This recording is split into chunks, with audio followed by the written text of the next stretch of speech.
और आपने उस बारगाह में हाजिरी दी है। बहुत बड़ी बारगाह है। हजरत मखदूम अशरफ जहांगीर सिमनानी जिनका मज़ार के छौछा शरीफ में है, जब गाजी पाक के आस्थाने पे हाजिरी देने के लिए आए तो आप फरमाते हैं कि एक दिन ऐसा मेरे मुकद्दर ने साथ दिया कि मैं था, सैयद अफजलुद्दीन अबू जाफर अमीर माह थे और खिज़र अलैहिस्सलाम थे और चौथे हजरत सैयद सालार मसूद गाजी। कहते हैं कि मैंने खिज़र अलैहिस्सलाम को जितना गाजी पाक के आस्थाने पर देखा, फरमाते हैं मैंने एक दिन में उनको 70 मरतबा उस आस्थाने पे हाजिरी देते हुए देखा। सुभान अल्लाह, सुभान अल्लाह। फिर फरमाते हैं कि जो उनके आस्थाने पर जाए उसको चाहिए कि आधा घंटा या 40 मिनट जरूर ठहरे, क्योंकि हर आधे घंटे के बाद वहां पर खिज़र अलैहिस्सलाम की हाजिरी होती है। पहचानोगे नहीं, जानोगे नहीं, लेकिन उनके दामन की हवा तो लग जाएगी, वही कयामत में हमारे लिए बख्शिश का जरिया बन जाएगी। तो आप जब दरवाजे पे दरगाह में हाजिरी देने के लिए जाएंगे तो एक दरवाजा आएगा जिसको नाल दरवाजा कहते हैं। अभी तक आपने तवज्जो नहीं दी होगी, चूम के आगे निकल गए होंगे। अब जब आप जाएं तो उसमें गौर से देखिएगा, कोई ऐसा सिक्का नहीं है जो उस चौखट में लगा हुआ नहीं। अब उसी को शायर ने शेर में बयान किया है, मोहब्बत के साथ समात करें।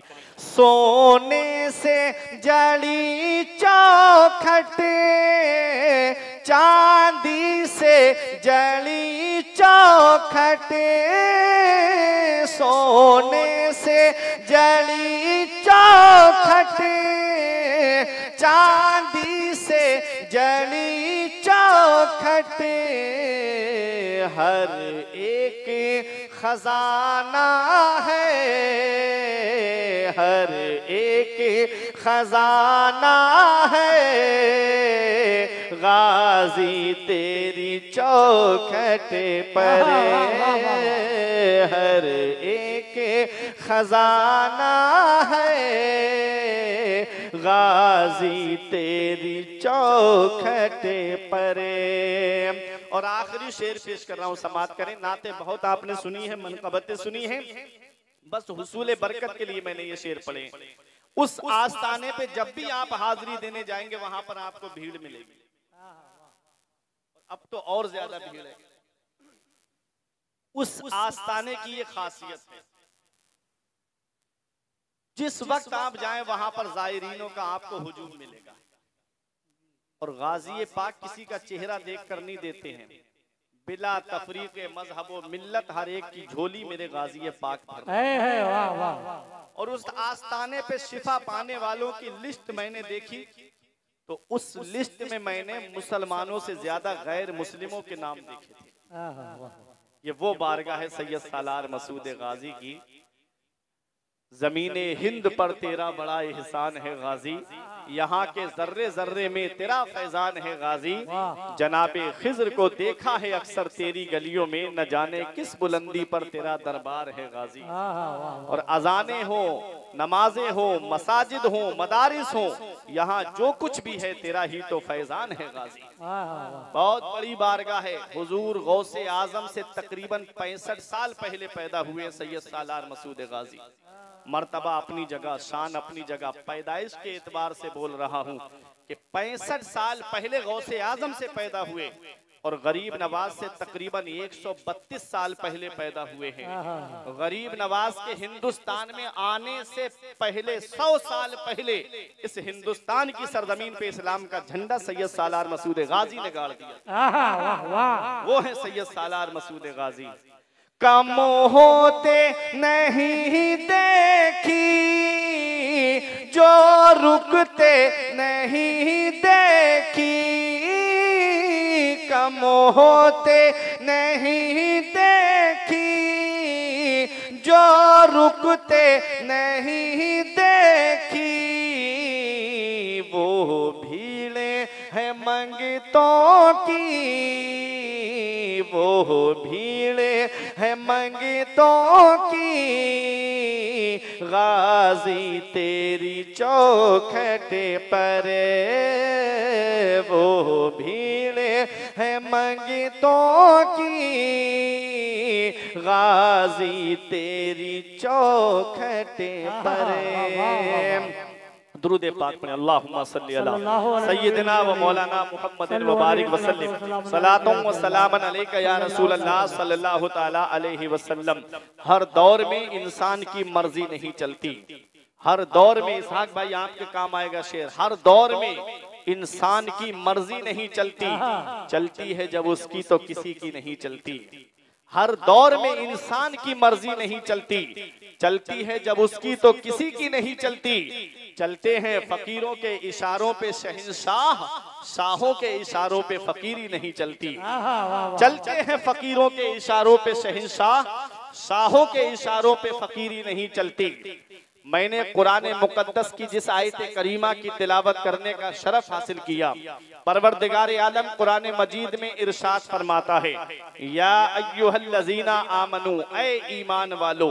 मुफस्सिरीन किराम फरमाते हैं पूरे कुरान में अल्लाह ने जहां जहां या अय्युहल्लज़ीना आमनू फरमाया है, वहां वहां मदीने वाले मुस्तफा की उम्मत मुराद है।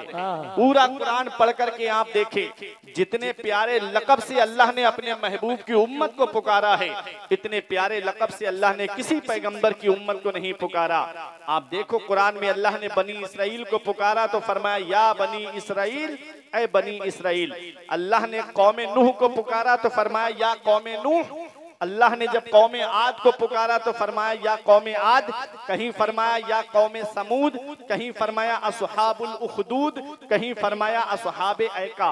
किसी को बस्ती के नाम से पुकारा, किसी को खाई के नाम से पुकारा, किसी को उसके पैगंबर के नाम से पुकारा, किसी को उसकी बस्ती के नाम से पुकारा।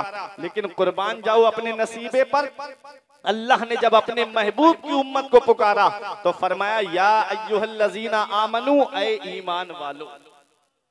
आमनू में 4 हर्फ हैं। पहला हर्फ है हमजा, दूसरा हर्फ है मीम, तीसरा हर्फ है नून, चौथा हर्फ है वाव।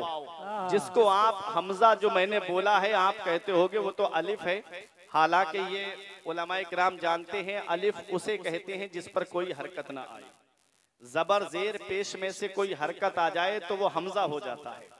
लेकिन आपको समझाने के तौर पे मैं बोल रहा हूं, पहला हर्फ है हमजा यानी अलिफ, दूसरा हर्फ है मीम, तीसरा हर्फ है नून, चौथा हर्फ है वाव। आमनु, ईमान वालों की पहचान। ये चारों हर्फ हमको अलग अलग करा रहे हैं, चारों हर्फ हमको अलग अलग पैगाम दे रहे हैं। हमजा अलिफ कह रहा है अल्लाह को मानो, मीम कह रही है मोहम्मदुर रसूलुल्लाह को मानो, और नून कह रहा है सारे नबियों को मानो, और वाव कह रहा है सारे वलियों को मानो। तभी आपका ईमान मुकम्मल होगा, तभी आपका ईमान मुकम्मल होगा। अब अपने जहन को करीब करो, आगे रब फरमाता है अतीउल्लाह, अल्लाह का कहना मानो, अल्लाह की फरमा बरदारी करो। व अतीउर रसूल, और रसूल का कहना मानो, रसूल की फरमा बरदारी करो। अब जरा अपने दिल पे हाथ रख कर के मुझको बताना कि अब हम वाकई अल्लाह का कहना मान रहे हैं? क्या हम वाकई रसूलुल्लाह का कहना मान रहे हैं? अगर आज हम अल्लाह का कहना मानते होते तो हमारी मस्जिदें सूनी नहीं होती, हमारी मस्जिदें वीरान नहीं होती। आज हमने सिनेमा हॉल आबाद कर दिए, आज हमने हर घर को सिनेमा हॉल बना दिया है। और हमारी मस्जिदों का हाल देखो, ये मुसलमान का हाल है कि एक चांद देख करके मस्जिद में आता है और दूसरा चांद देख करके मस्जिद से चला जाता है, फिर वही 5 वक्ता नमाजी रह जाते हैं। ऐ मेरे प्यारे मुसलमानों, अल्लाह ने तुम्हें दुनिया में किस लिए भेजा? अल्लाह ने तुमको दुनिया में अपनी इबादत के लिए भेजा है। रब फरमाता है वमा खलक़तुल जिन्ना वल इंसा इल्ला लियअबुदून, हमने जिन्नात और इंसान को सिर्फ अपनी इबादत के लिए पैदा फरमाया है। कभी आपने सोचा कि बगैर नमाज पढ़े आप सो गए और आंख कब्र में जाकर खुली तो फिर कौन है जो तुम्हारे काम आएगा? बगैर नेक काम करे दुनिया से चले गए और आंख कब्र में जाकर के खुली तो कौन है जो तुम्हारे काम आएगा? आला हजरत फरमाते उनको रहम आए तो आए, वरना वो करीम मार है क्या होना है। छुप के लोगों से किए जिसके गुनाह, वो खबरदार है क्या होना है। कल तो दीदार का दिन है और यहाँ आंख बेकार है क्या होना है। आज हम अपने रब को भूल गए, आज हम अपने रसूल को भूल गए, आज हम अपने रब के फरमान पर अमल नहीं कर रहे हैं। इसीलिए आज हम परेशानियों के शिकार हो गए, इसीलिए मुसीबतों ने हमारे घरों का दरवाजा घेर लिया, इसीलिए परेशानियों ने आज हमारे घरों का दरवाजा घेर लिया।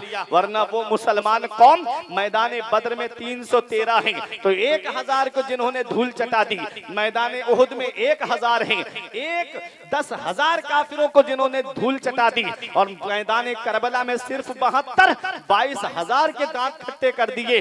तुमने देखा नहीं मुसलमान की शान ये है, जंगे यरमूक में सिर्फ 60 मुसलमान थे और 60,000 के छक्के छुड़ा दिए। ये मुसलमान की शान थी। डॉक्टर इकबाल कहते हैं टल न सकते थे अगर जंग में अड़ जाते थे, पांव शेरों के भी मैदान से उखड़ जाते थे, हक से फिरा कोई तो बिगड़ जाते थे, तेग तो क्या चीज है हम तोपों से लड़ जाते थे। ये मुसलमान की शान थी, ये मुसलमान का हाल था। लेकिन आज जब से हम रसूलुल्लाह की शरीयत से दूर हो गए, जब से हम रसूलुल्लाह के फरमान पे अमल करना हमने छोड़ दिया है, तभी से हम परेशानियों के शिकार हो गए, तभी से हम मुसीबतों के शिकार हो गए।